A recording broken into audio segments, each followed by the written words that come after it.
All right, hey guys, this is Vishal from Uncharted Effects, and what a week last week. This week, this upcoming week and last week can be basically summarized by the word tariffs. Uh, there's a lot to cover. What we'll do is we'll look at the economic calendar, we'll look at some geopolitics, and then we'll take a look at the markets. So on the economic calendar on the docket, this week, so there's Chinese PMI on Monday, which is getting more important now than ever due to news trying to report how much damage the tariffs are actually doing to China.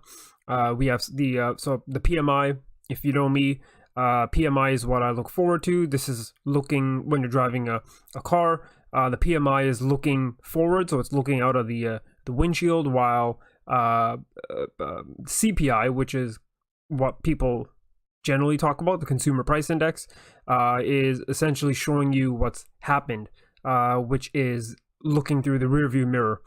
So PMI is what I watch, because this will tell us what is coming down the pipeline. Interesting, because a lot of people are talking about the economic slowdown, and let's see what this will provide. Big day on Tuesday. There's a RBA interest rate decision. You can see here that they are expected to cut interest rates by 25 basis points to 1.25%. So Australia will be cutting interest rates. They're following the Royal Bank of New Zealand, who cut rates last month, May. It's June 1st today.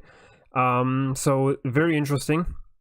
There's a Powell speech. We have Australian GDP for Q1, expected to be 0.3%.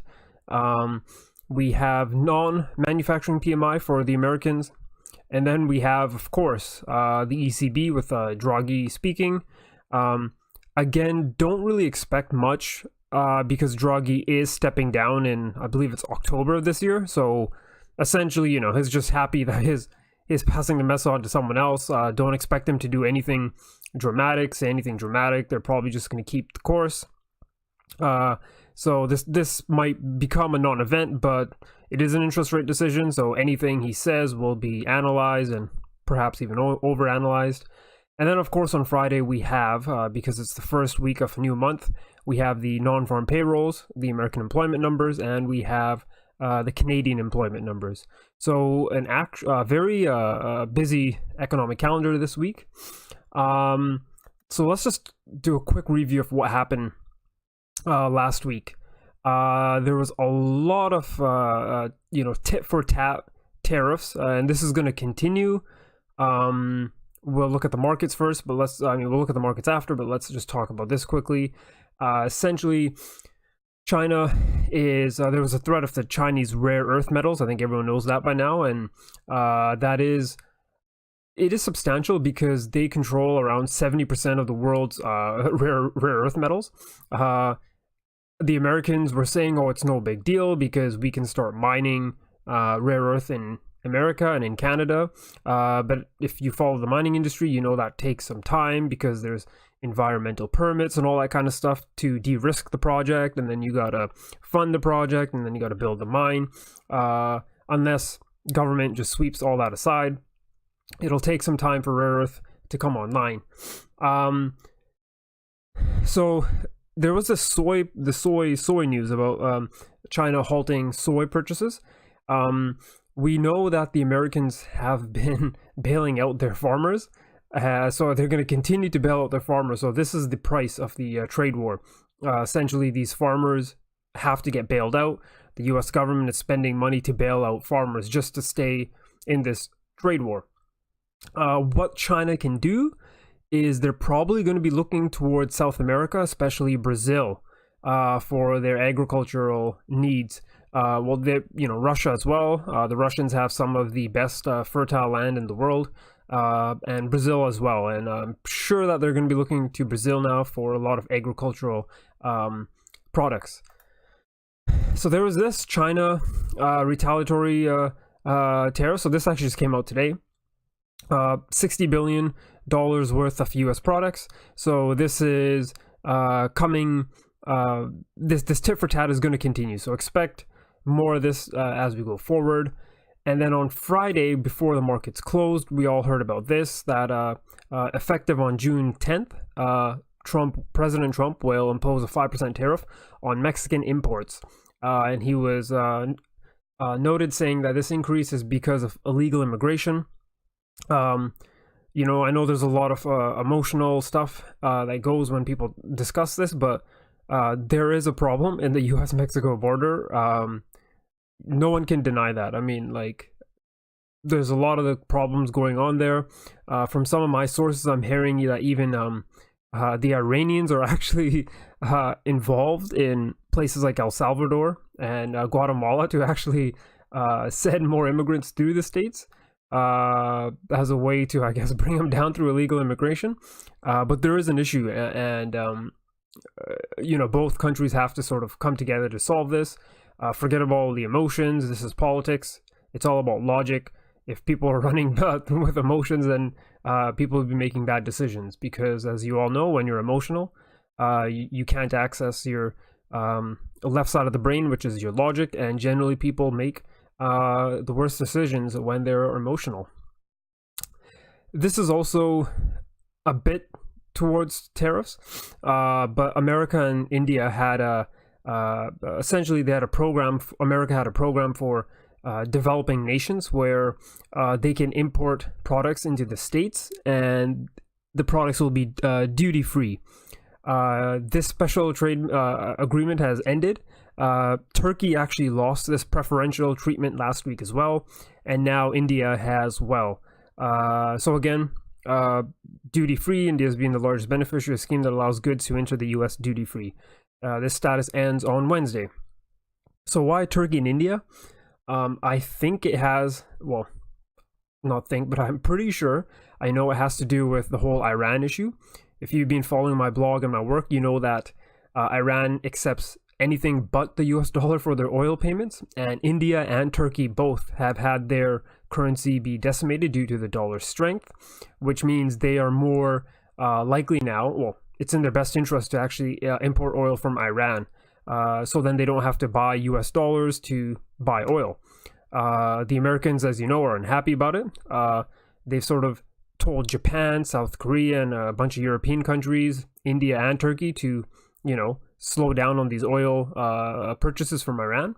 And it looks like India and Turkey don't want to comply because, again, their currency is getting smacked down, and they need to buy Iranian oil. So it's very likely this is how the Americans are going to respond.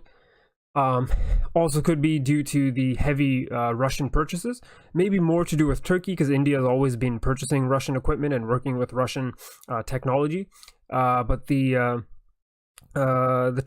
Turks have been looking at the S-400, and it gets a bit fishy because, you know, Turkey is a part of like a NATO nation, right? So it gets a bit tricky there. So I've been saying this for a long time, but expect Turkey to look to the east, and India, you know, as well, to look to the east. Maybe they might not want to look to the east, but they're sort of getting pushed there due to American policy. And it all has to do with economics again. Because of the rupee, it's in India's best interest to not use the dollar for oil purchases. And, you know, they have to do what they have to do. So we're going to take a quick look here at the markets. Before we look at markets, let's look at what a lot of people are talking about, and that is the bond market. So this is very substantial. If you know my work, you follow my blog, my social media, I always say look at the debt market, because this is the largest market in the world, and this is where the issues will happen first. So this is actually really crazy, because we started the week at 2.33 on the 10-year, and we closed at 2.14. You just need to realize that it takes a lot of buying, you know, to do this, because the debt market is so big. And we actually saw the 2-year under 2% now. Wouldn't be surprised if the 10-year goes under 2% too. That could probably happen anytime. The Fed funds rate, I believe, is around 2.4. And now a lot of people are expecting interest rate cuts. Not really 25 basis points, probably 50, because I don't think 25 will cut it. And a lot of people are also saying that due to all this really bad economic data, the reason why the markets aren't actually sliding as much as they should be, I mean, they are sliding quite substantially, is because now people are expecting these rate cuts to be factored into the market. So again, if you watched the video last week or read my blog, I did speak about around, if we do get to that 2720 level, expect to hear a lot more about an actual rate cut coming, because they are going to try to buoy the market maybe at the 38.2 fib level here. However, there is this thing can go much further down if needs to be, right? Because the fundamentals in terms of the trade war and all that kind of stuff is still there. There's going to be a lot of uncertainty, and it's funny because there is a school of thought where people think President Trump is doing all this to actually purposely bring the markets down so he can actually get his interest rate cuts. But I mean, I'm not really looking at that. I'm more focused on the economic side, and if we see a rate cut happen, it sort of confirms to me that the Fed is now, their mandate now is to keep assets propped up. Because if you look at the data, with inflation and all that kind of stuff, you wouldn't really expect them to cut rates, but I think the market wants them to, and they have a good excuse now as well, right, with the whole tariff issue thing. But again, let's look at this 2720 level, and we'll see how price reacts here. But again, just looking at the charts, this is what we were looking at last week. We have our first confirmed lower high here, so this is why we can actually move substantially lower, because in a trend I expect multiple swings. So here you can see multiple swings. Right now we've only had one, so I can expect one more, two minimum. Could go on longer. So let's see how price is going to react here at 2720. Very good trade for me for last week. Nasdaq as well. Again, these patterns we all talked about. Dow Jones we also talked about as well, with the break, and also the Nikkei as well had the break. So the Nikkei just had that break. We can look for perhaps a retest to make another swing before we go lower. So again, here's our first swing. Perhaps we'll make our second one. So Nikkei has some room to go to the downside. And actually, I do like the German DAX as well. A head and shoulder type pattern here. We got our first swing on the daily. Got the nice break. I think there's still room to go, although some people may argue that there are some support levels here. I like to look at big flip zones, and this is a demand area where price started to shoot up from here. So I am sort of looking at this area. So the German DAX will be interesting to see. We got the break, see how price reacts. So I'm watching this. The FTSE did not really make that break. I mean, some people would argue.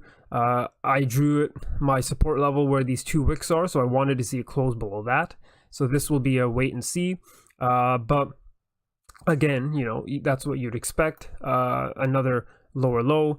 You can see we are at a very important level here in terms of support and resistance, a flip zone area here. So watch the zone. This is looking good, the FTSE, and then you can see even a bit of a head and shoulder pattern as well. Well, I should have talked about this when we were talking about bonds, but this is the Euro bond, or the Euro Bund, German bunds, on the weekly chart, new all-time highs. So this is a bit strange because this means that German bonds are yielding negative and even much lower.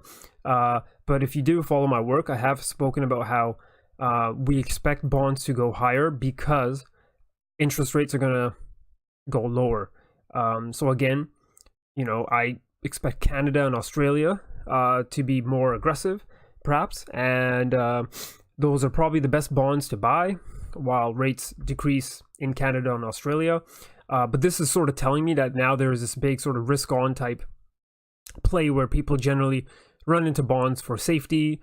Again, as I've said before, it makes no sense. And eventually, when bonds are yielding zero, American bonds or whatever, close to zero or very low, it's not going to make any sense to hold bonds. And when we see that big sell-off and interest rates spike, that's going to be the event that sort of changes the world. So that's it's interesting. We're seeing all this. A lot of the analysis is coming true. Oil closed below this very important flip zone here that I was watching. So for me, this is a bit extended because we've had our first lower high and our second lower high here. So we have two swings. Again, this thing could go much, much lower. Very interesting. You could see we had this nice move up with multiple swings, and now we've created two. So again, this is maybe something I might not be inclined to take just because to me, it looks like it's overextended. But a lot of people are watching this 55 zone here. Let's see how price reacts here, and I might jump in because there is more room where I'm probably gonna mark this area. So the $50 zone, yeah, I mean that is a very psychological important number. So let's see how price will react at around the $50 zone. Maybe that would be our downside targets. Very interesting. Gold, not really a chart that I would trade. There is a lower high here. This would be the swing that I would be looking at. It is sort of a flip zone, so if we do see a break above this 1310 zone here, very interesting. Again, you know, I'm more in the theory that gold is a confidence hedge. A lot of people look at it, you know, through the lens of the inflation hedge, and if central banks are going to be cutting interest rates, that's even better for gold actually, because real rates will be negative with lower when the Fed cuts rates. So this gold is looking very good, to be honest. Sorry, I was drawing that trend line and I didn't explain it, but a lot of people are probably looking at this. So let's see what happens. You know, gold's being slapped around here and there. I don't really find it interesting until we probably break around 1310. So, you know, I can be patient with this. The dollar, the dollar we had are 98. We had closes above 98. And now we've sort of rejected this zone 3 times here. So you can see here, you know, rejection, engulfing, big engulfing, big sell-off. Will be interesting to see how this reacts. You know, if you are more the trend line person, the trend is still there. That's why I look at swings. I'm still watching this 97.30 zone. If this breaks, then I would turn a bit bearish on the short term. If that breaks, you know, we have our triple top pattern here as well. Nice trend, so it would be a sign of a nice move lower. But let's see what happens. The dollar, like I said, as the dollar goes higher, that's when you're going to see a lot of issues. If all central banks start cutting rates, including the Fed, I think people will still run into the dollar just because it is that safe haven and it is the reserve currency. So very interesting. I'm going to skip on those two. Let's look at euro pound here. A level that we were looking at last week. Unfortunately, the trade didn't trigger. We did have a break, and now we had a big red sell-off, not necessarily an engulfing, but it could just be a pullback. So the way we play this now is we wait for a break here, so we have our higher low established because we have a higher high, or if this is, and what I'm more inclined to trade is if this is a fake breakout. I'm going to be watching this zone here around the 88.20 to see if we close below here, and you know, the trade is still valid at the 87.90 zone. This is what we were looking for originally, so I might take a small position here and add once we get that break here. I really like these fake outs because this is how they trick market participants, pop them up, and then a big sell off, and this could go lower, and that's a typical fake out. Aussie US dollar, again, really like this. I think we spoke about this last week as well. Nice downtrend here, multiple swings. We have had our bottoming pattern. This here could be our first higher low, but again, I want to see a higher high before we confirm that as our first higher low. So I'm watching this 69.40 zone here for a break to see if we go higher. The Kiwi, so I have this on the daily. Nice trend down, multiple waves here, Not the best looking, but there are multiple waves here.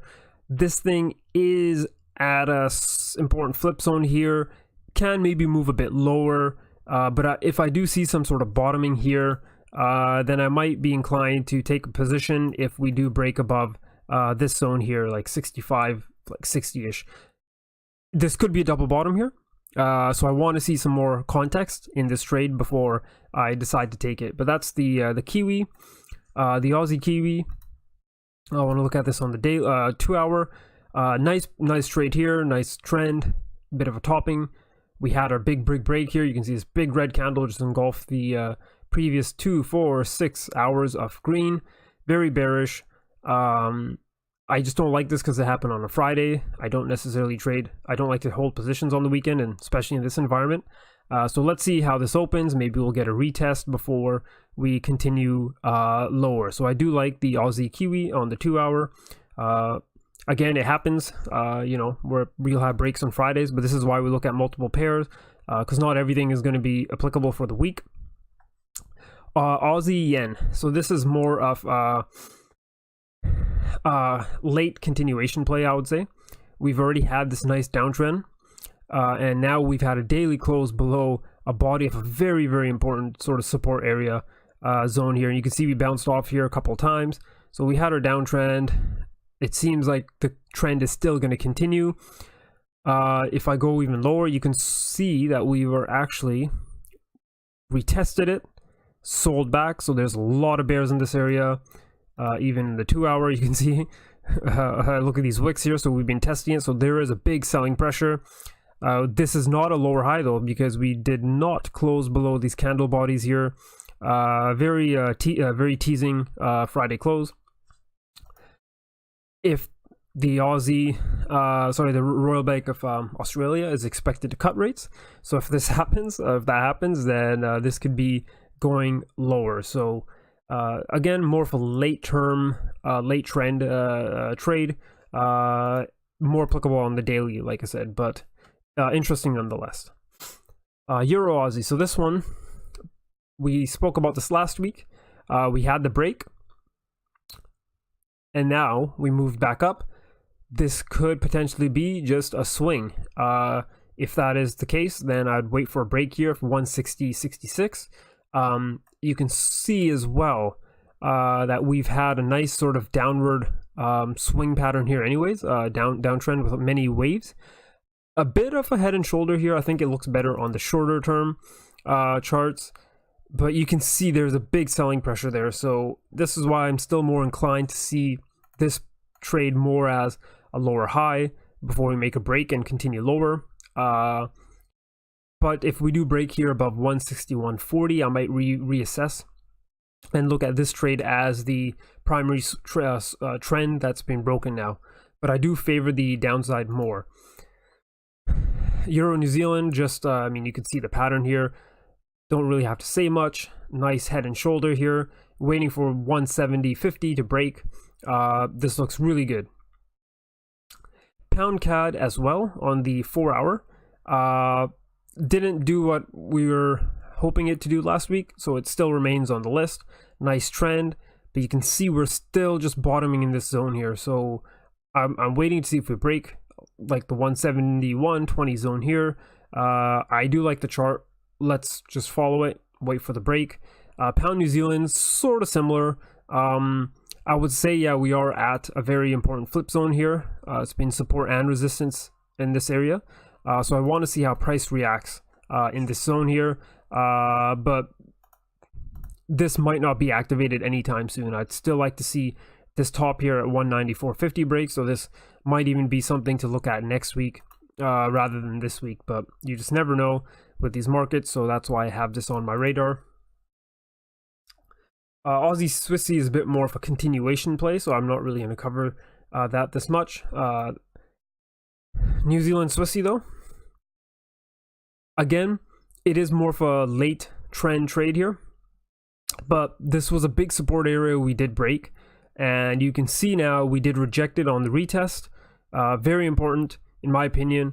A lot of people are watching this. We got a close below this body. Maybe not the best, but we are confirming lower highs now. I want to see how this opens on Monday, but this is something to keep an eye out on. Maybe just wait for another daily close, but just looking at, if you're a support, resistance, break and retest trader, this is really nice. Again, for me, it's more of a late trend trade, so it's maybe something I'm not really too inclined to take. Similar to the Aussie yen, but the Aussie yen just does look much better, and there's more sort of fundamental reasons with the Royal Bank of Australia expected to cut rates. And New Zealand CAD. So this is more on the 4-hour. Again, nice trend here. We're still waiting for a first swing here, and I'm expecting this could be our first swing. Not confirmed until we get a break above here. Again, maybe not the best looking, but if you're looking just at basic market structure, that's what this is telling us. So I have this on the radar as well. Bitcoin, that's what I wanted to look at.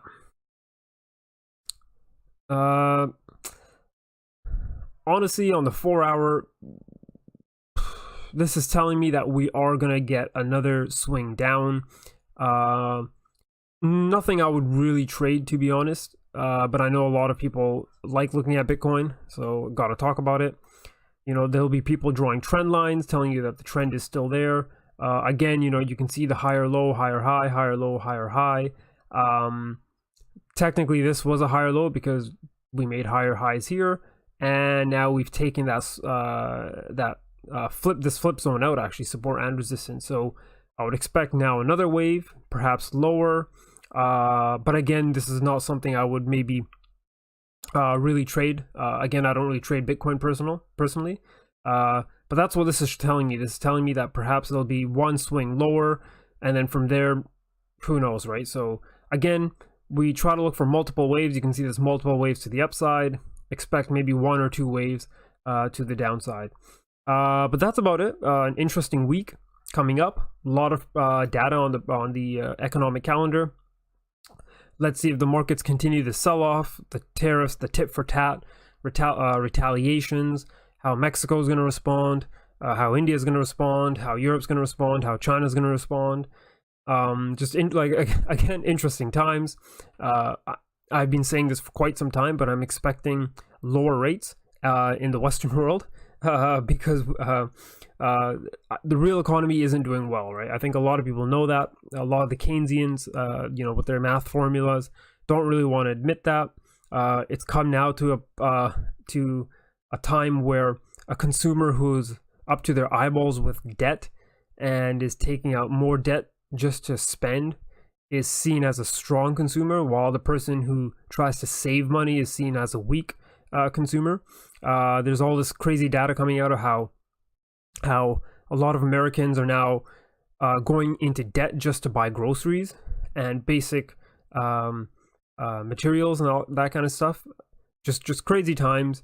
Again, I do look at this more as a cycles guy and between stable money and soft money, and these cycles just keep repeating themselves.